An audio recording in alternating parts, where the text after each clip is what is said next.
You are here spending your precious time watching this video, so I will try to provide as much information as possible about the Sony 11mm f1.8 lens and how it performs when mounted on both full frame and APS C cameras. I finally got a chance to talk about my favorite lens. This is not going to be your usual review video cause I used it for multiple travels, made several videos using it and thoroughly adored it. In this video, I want to talk about two specific things: why I adore this lens and using this lens with a full frame camera. If you want to get to these parts of the video directly, you can click on the chapter markings down below in this video. I just adore this lens. It is not a G or G Master lens, but it is really sharp for what it is. It is smaller but fatter than my Swiss Army knife and only double the weight of it. The build quality is all plastic with a metal mount. There is a minimum level of weather sealing to it. It is somewhat reassuring that not a lot of moisture or dust will get into this lens. It also comes with a lens hood, but I lost it. It has a customizable button and an autofocus or manual focus switch. Overall, for its size, weight and its performance, it is a must-have lens if you own a Sony APS C camera. One more thing to mention is that the minimum focus distance is absolutely close and you can get amazing macro capability with this lens. The autofocus for photos and videos are instantaneous. As a proof, you can check out our travel videos using the links down below. When it comes to sharpness, it is very sharp at the center, and even in the corners, the images are sufficiently sharp at f1.8 or f8 apertures. The image and videos will be distorted, but when it is used for the right applications, it performs exceptionally.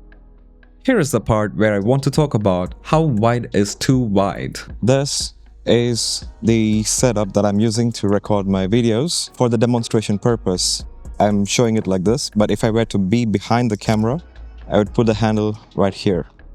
So I would be holding it like this and looking at the monitor display from behind when my wife is in front of the camera. So this is my usual vlogging setup because I'm always pretty much behind the camera. But if I were to do selfie, this is how it's gonna look. So you can see all the buildings in my back, and this is how wide it looks from this kind of angle. I have to like extend my arm quite a bit, but if I were to come closer, this is how it looks like. The field of view, it's pretty wide, and I can actually bring my hand closer.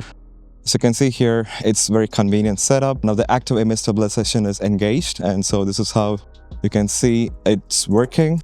And yeah, if I were to do some slow walk like this, it's gonna be like pretty good. So if I still want to reduce the footprint, I would hold it like this, right? Just put your hands somewhere very comfortable. I can hold it like this. It's gonna still reduce your footprint. The camera is so tiny, the lens is so tiny, and this is my favorite vlogging style. For a tiny short amount of period, you cannot hold any camera and lens of this caliber for a long period of time. So if you were to film like this, this is a very convenient setup. And this is how wide it looks. But we can actually go a bit wider with the full frame camera. And that's what I'm gonna talk about in a bit. A7Cii Mark II with the 11mm f1.8. And this is how tiny it looks, okay? Without the cage, it looks even smaller and I really like it. I've used the C1 button here for the clear image zoom engagement.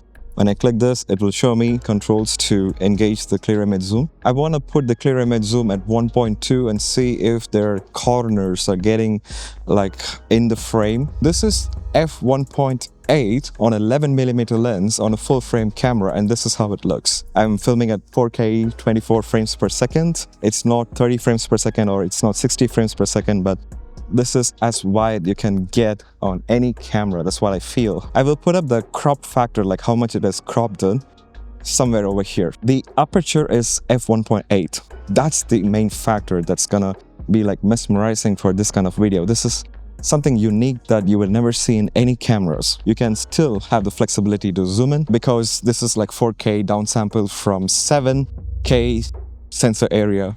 So yeah, that's what it is. And if you were to keep walking in front of the camera with the active image stabilization on, you can definitely see how it looks like on the corners. I'm walking with the active image stabilization on, and this is the field of view. So look at my hands. My hands are like very close to my face, but still you get this wider surroundings. This is not possible with the APS C sensor. And so it's something like amazing that I want to show you. How wide is too wide, right? I don't know. You tell me in the comments down below. Is this too wide, or is it like wide enough for the kind of videos that you're looking to make? Some kind of vlogs. I don't usually make this kind of vlogs. For me, I will stick with the Sony A6700 because I typically shoot with 4K 60 frames per second. And if I were to shoot on this Sony A7Cii Mark II at 60 frames per second, it's actually kind of downsampled from 4.6K rather than the 6K from Sony A6700. So Sony A6700 is going to be my primary video camera, while Sony A7Cii Mark II is going to be my primary photo camera. And let's jump into the rest of the video.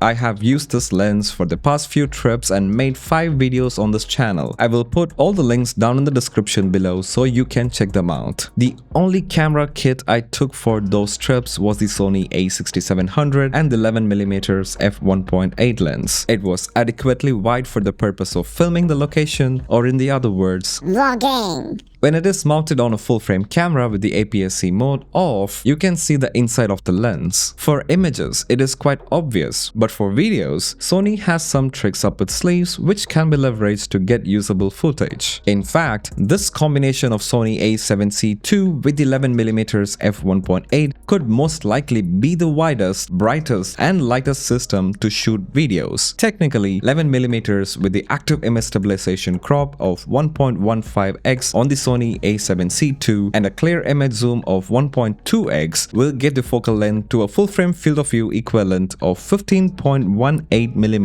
at f1.8 aperture, all at a weight of 181 grams for the lens, 514 grams for the body, to a total weight of just 695 grams only. If you consider the fact that this system has one of the best autofocus capabilities in the market, it is quite literally unbeatable for the value. And that is why this is a must-have lens for videos. It was definitely a fun experience experimenting with different lenses with full-frame bodies and to find the limitations. Hope you enjoyed the video. There are more videos coming up comparing different aspects of the cameras. So stay tuned by subscribing to the channel, clicking on the bell icon for the notification when I release my next video, and hit the like button if you like the video. Hope you have a great day. Peace.